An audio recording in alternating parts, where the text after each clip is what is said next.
ഇത്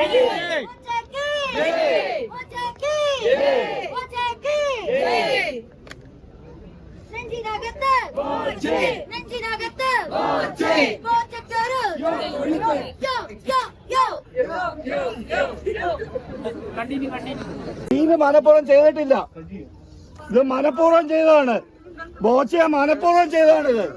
ഞങ്ങൾ ഇത്രയും ലക്ഷക്കണക്കിന് ഓൾ കേരള മെൻസ് അസോസിയേഷൻ അടക്കമുള്ള സംഘടനകളും ബോച്ചയുടെ ഫാൻസുകാരും വന്നിട്ട് ബോച്ച ഇന്ന് ഇറങ്ങുകയല്ലെന്ന് സീല് വെച്ചിട്ട്, നിസാര സീല്. ഇതൊക്കെ മനഃപൂർവ്വം, ഇതിന്റെ പിന്നിൽ ഒരു ഗൂഢശക്തിയുണ്ട്.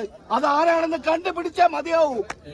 ഇത് കൊലപാതകം തീവ്രവാദം ഒന്നും ചെയ്ത ആൾക്കാരല്ല, തീവ്രവാദം ഒന്നും ചെയ്ത ആളല്ല ബോച്ച. ഒരു ദയാർത്ഥ പ്രയോഗത്തിന്റെ പേരില് മനഃപൂർവ്വം ബോച്ചയെ മനഃപൂർവ്വം ചെയ്തതാണ്. ഇത് ഞങ്ങൾ ആരാധകർ സമ്മതിക്കൂല. ഇത് നിങ്ങളെ പോലീസുകാർ സർക്കാരും കൂടെ കളിക്കുന്ന കളിയാണിത്. ബോച്ചയ്ക്ക്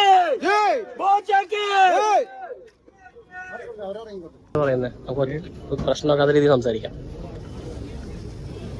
ഇന്നിപ്പോ നമുക്ക് അറിയാൻ കഴിഞ്ഞത് ഒരു സീല് വെച്ചിട്ടില്ല, ഓർഡറിൽ ഒരു സീല് വെച്ചിട്ടില്ല, വിട്ടുപോയി എന്നുള്ളതാണ് ഞങ്ങൾക്കറിയാൻ കഴിഞ്ഞത്.